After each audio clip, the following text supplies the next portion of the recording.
के बाद दिवाली के आसपास का टाइम था।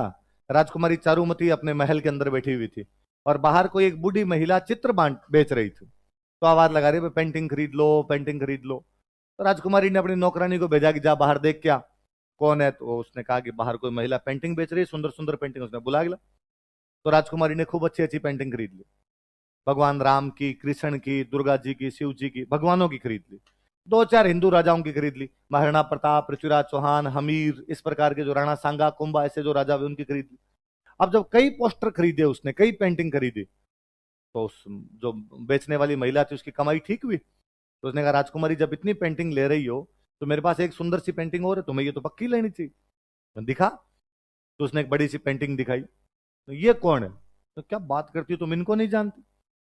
ये भारत के, हिंदुस्तान के बादशाह, मुगल बादशाह, मुगलिया सल्तनत के जहांपना, श्री श्री 1008, आलमगीर अजीमो शान शहंशाह औरंगजेब खुद है। उसने कहा, अच्छा ये औरंगजेब है क्या? ये पक्का दे दे, ये पोस्टर और दे मुझे तू एक। वो पोस्टर लिया, सारे पोस्टर के रुपए दिए उसको, और फिर अपनी सहेलियां पास में बैठती उनको कहा, जूता उतारो और इस पोस्टर पे मारो। सहेलियां और तेज पड़ी, उस पोस्टर पे जूते जूते मारे। महिला दिवस मना लिया उन सब ने उस दिन।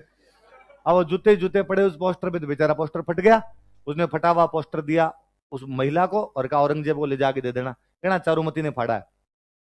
महिला दिल्ली गई, दिल्ली जाके उसने औरंगजेब को कहा कि भाई ऐसे ऐसे रूपनगढ़ की राजकुमारी है चारुमती, और मैं तो बता ही नहीं सकता, तुम्हें कितनी गंदी गंदी गालियां निकाली है उसने, और तुम्हारे पोस्टर के टोटे टोटे कर दिए, देखो चिंदी चिंदी कर दिया उसने। औरंगजेब को बड़ा गुस्सा है कि यार रूपनगढ़ की राजकुमारी और मेरा पोस्टर पाड़ दे इसे। औरंगजेब ने हाथों हाथ रूपनगढ़ की लैंडलाइन पर फोन मिलाया। उसने कहा, मैं राजकुमारी चारुमती से शादी करने के लिए इतनी तारीख को आऊंगा, पूछना नहीं है, मेरा ऑर्डर है, मैं ब्याह करूंगा। रूपनगढ़ वालों की क्या औकात की औरंगजेब को मना करो आप। रूपनगढ़ वालों ने कहा, जिस दिन आओ उसे 2 दिन पहले मिस कॉल करना, ताकि हम टेंट लगा के तैयार रखेंगे। ये बात राजकुमारी चारुमती को पता चली कि भाई मेरे घर वाले तो मेरी शादी किससे करने जा रहे हैं। तो उसके भाई थे मान सिंह, वो राजा थे। उसने अपने भाई को कहा, भाई नहीं, तुम मेरी मर्जी के खिलाफ मेरे से बिना पूछे मेरी शादी औरंगजेब से कैसे कर सकते हो? तो भाई ने कहा, तू हमसे बिना पूछे औरंगजेब का पोस्टर कैसे फाड़ सकती? तू जब बिना पूछे कर गई तो अब हमें करनी पड़ेगी क्या इलाज? तो उसने कहा, नहीं, ये क्या तरीका, ऐसे नहीं कर सकते आप बिना पूछे मेरे से। तो उन्होंने कहा, अरे औरंगजेब हमला कर देगा, और अपना राज्य इतना बड़ा नहीं कि औरंगजेब के हमले को रोक पाएंगे। तो उसने कहा, नहीं, हो बड़ा छोटा क्या होता, लड़ो तुम जाके। तो उसके भाई ने वापस समझाया कि लड़ लेंगे, लड़ने का डर नहीं है, मर जाएंगे उसका भी कोई डर नहीं है, पर यदि औरंगजेब यहां हमला करने के लिए आएगा और हम तेरी शादी नहीं करेंगे उससे, तो औरंगजेब की सेना सामान्य जनता की लड़कियां उठा के ले जाएगी। राजा का पहला कर्तव्य जनता की रक्षा करना होता है। जनता हमें टैक्स देती है, इनकी बहन बेटियां नहीं बचा पाएंगे तो यहाँ राजा बनने का तुक ही क्या है? तो इसका एकमात्र तरीका इस प्रजा को बचाने के लिए कि तेरी शादी किसके साथ कर दी जाए, औरंगजेब। उसने कहा कि नहीं, तुम यदि मेरी रक्षा नहीं कर सकते तो मैं मेरी रक्षा खुद कर लूं। तो भाई को गुस्सा है, उसने कहा, तो कर ले, खुद ही कर ले। अब वो बैठी बैठी सोचे कि अब कौन रक्षा कर सकता है। और उसे याद आया कि एक दिन टीवी में एड आ रहा था कि यदि कोई औरंगजेब कहीं पर जबरदस्ती करता है तो आप मुझे मेरी इस इंस्टाग्राम आईडी पर मैसेज करें। हेल्पलाइन नंबर दे रखे थे, और उसने कहीं से राज सिंह जी के नंबर कबाड़े और राज सिंह जी को उसने मैसेज किया कि जिस प्रकार भगवान कृष्ण रुक्मणी का हरण करके ले गए थे तथा अपनी चरणों की दासी बना ली थी, उसी प्रकार आप मुझे हरण करके ले जाइए तथा मुझसे विवाह कर लीजिए। राज सिंह जी के पास ऐसे मैसेज आते ही रहते थे, टोल फ्री नंबर पे तो कोई कर देना मैसेज। तो राज सिंह जी ने पहले डीपी चेक की, ठीक है, फोटो वोटो ढंग का ही लगाया हुआ होगा। तो राज सिंह जी ने हाथों हाथ भेजा थम्स अप। राज सिंह जी ने कहा, तुम तो शादी का कार्ड भेज दो, बाकी वाला मैं देख लूंगा अपने हिसाब से। पता चला इतनी तारीख को औरंगजेब ब्याह करने के लिए आएगा। तो राज सिंह ने औरंगजेब को मैसेज किया कि भाई औरंगजेब, वो तू रूपनगढ़ आ रहा बताया शादी करने के लिए, वहां तू मत जाना, वहां ब्याह मैं करूंगा। अब इस घटना से थोड़े दिन पहले राजसमंद में एक जगह पड़ती है रूपनगर। कौन सी जगह? मैंने लिखा झीलवाड़ा। झीलवाड़ा नाम की जगह पे मोकल की हत्या कर दी, चाचा मेरा महपा कुंवर। वो झीलवाड़ा के पास में गांव और पड़ता, उस गांव का नाम क्या? रूपनगर। सोलंकियों का ठिकाना था, और वहां की एक राजकुमारी थी चंचल कुमारी। क्या नाम था? और औरंगजेब चंचल कुमारी से भी शादी करना चाहता था, पर राज सिंह जी वहां भी पहले जाके ब्याह कर आए थे। तो औरंगजेब ने कहा, भाई वहां भी तू यहां भी तू, कदे एस फूल थे कदे ओस फूल थे। नहीं, अब एक जगह तूने ब्याह कर लिया, अब यहाँ पे तो ब्याह मैं करूंगा। ये नहीं चलेगा। देख, वहां तूने कर लिया, मैं नाराज नहीं हुआ, पर यहाँ पे तो मैं करूंगा।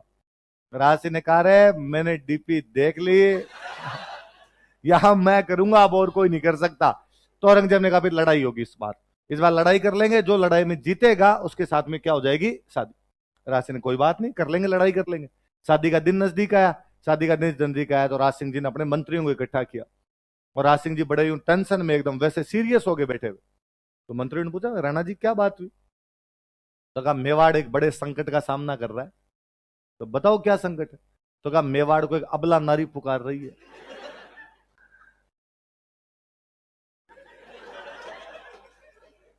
तुम सबलाओ। तो अबला नारी पुकार रही है।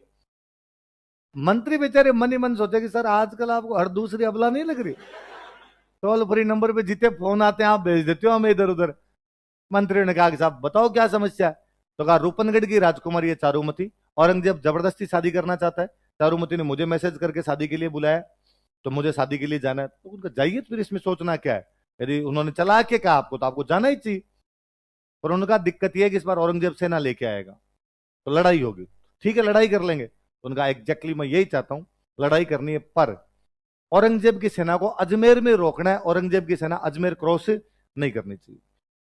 मैं रूपनगढ़ शादी करने के लिए जाऊंगा, सेना अजमेर जाएगी, और औरंगजेब की सेना को अपनी सेना तब तक रोक के रखेगी जब तक मेरे फेरे ना हो जाए। जैसे मेरे फेरे कंप्लीट होंगे, शादी कंप्लीट होगी, मैं खुद अजमेर आ जाऊंगा, बाद में मैं संभाल लूंगा मोर्चा, लेकिन तब तक आपको रोक के रखना पड़ेगा। मंत्रियों ने कहा साहब निश्चिंत हो गए, ब्याह के लिए पधारिए आप, तो हम अजमेर में सेना रोक लेंगे, कोई दिक्कत ही नहीं आएगी वहां पर। अब सीधा सा है कि मेवाड़ की सेना जब भी जाएगी तो उसमें सबसे पहले लड़ने के लिए हरावल जाएगी, हरावल में सबसे पहले सलुम्बर वाले जाएंगे, और इन दिनों सलुम्बर के जो सामंत थे उनका नाम था रतन सिंह चुंडावत।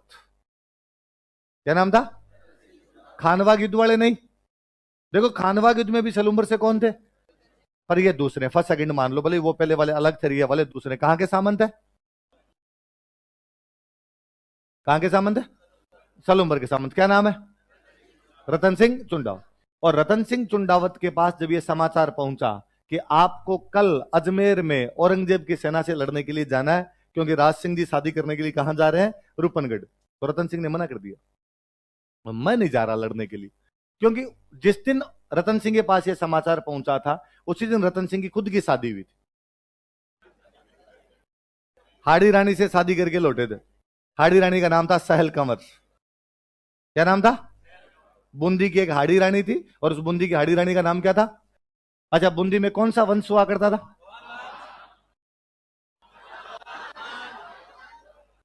हाड़ा नहीं था क्या? पक्की बात।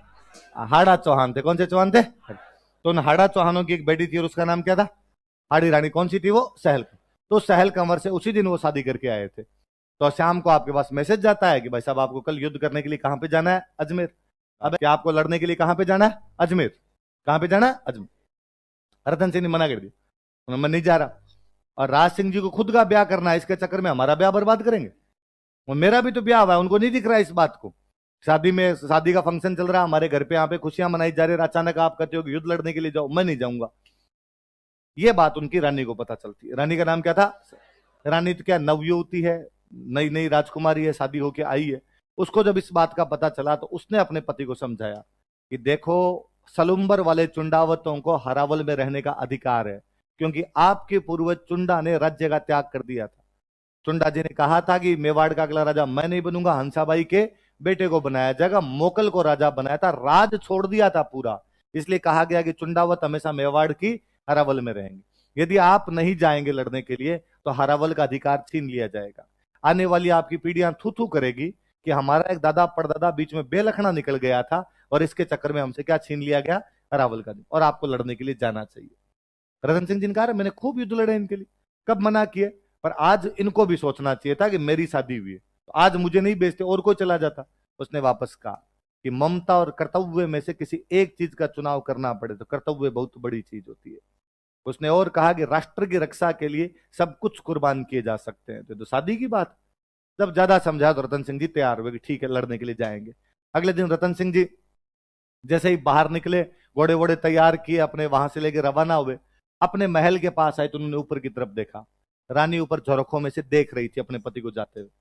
उनको फिर लगा, वो वहां खड़े हुए, अपने पास में एक सैनिक खड़ा था, उसको कहा कि ऊपर जा, और ऊपर जाके रानी को कहे कि मेरे लिए कोई निशानी भेज दे। क्या भेज दे? निशान। उन लगा कोई चूड़ी, कोई अंगूठी, कुछ ना कुछ भेज देगी तो युद्ध में थोड़ा टाइम पास हो जाएगा, चूड़ी देख देख के याद आएगी तो अपनी चूड़ी देख लेंगे। कहते हैं हनुमान जी जब माँ सीता से लंका में मिले थे अशोक वाटिका में, तो हनुमान जी ने माँ सीता कहा था कि माँ सीते, जब मैं भगवान श्री राम से पुनः जाकर मिलूंगा तो पूछेंगे कि सीता से मिल के आए तो क्या निशानी लाए, निशानी तो दो कोई। तो माँ सीता ने अपनी चूड़ियां भेजी थी। क्या भेज दी थी? चूड़ियां भेज दी। इस बार वो नौकर गया और नौकर ने जाके ऊपर हाड़ी रानी सहल कंवर को कहा कि नीचे रतन सिंह जी आपके पति खड़े हुए हैं और वो आपकी कोई ना कोई निशानी मंगा रहे हैं। और राजकुमारी पुनः सोचती है कि जो व्यक्ति युद्ध में जाने से पहले इतना सोच विचार कर रहा है, इस बात की क्या गारंटी है कि वहां पे लड़ पाएगा।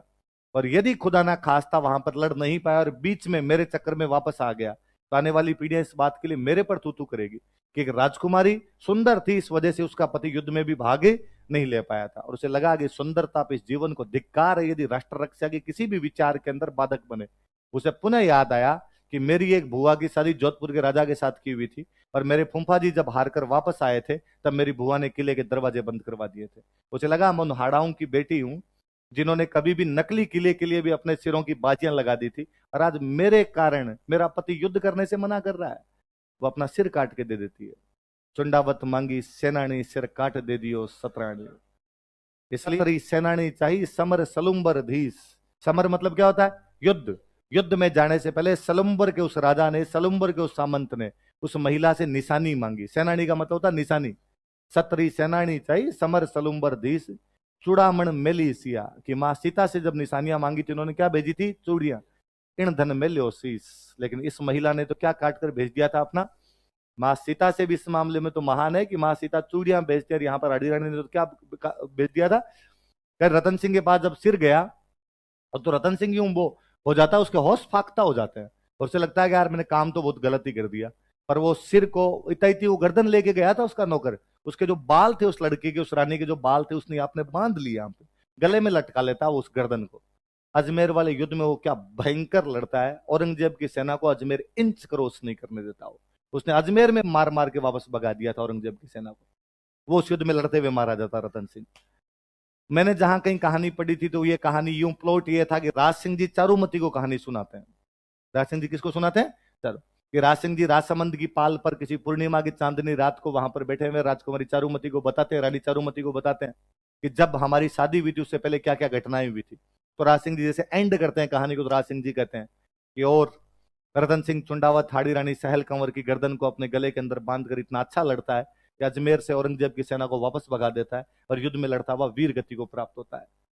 तो चारुमती कहानी खत्म होते पूछती है फिर आगे क्या हुआ? तो राज सिंह जी मुस्कुरा कर कहते हैं कि वो दोनों वीर गति को प्राप्त हुए, इसलिए हम दोनों बैठे हैं। कि आज हम दोनों साथ बैठे हैं इसका एकमात्र कारण है कि रतन सिंह चुंडावत और सहल कंवर दोनों मारे गए थे। यदि वो उस दिन वो निर्णय नहीं ले पाते, हाड़ी रानी यदि सिर काट के नहीं देती, तो क्या पता रतन सिंह चुंडावत जाता या नहीं जाता। जाता तो उतना अच्छा लड़ पाता या नहीं पाता, औरंगजेब वहां पहुंच जाता तो क्या पता ब्याह भी होता या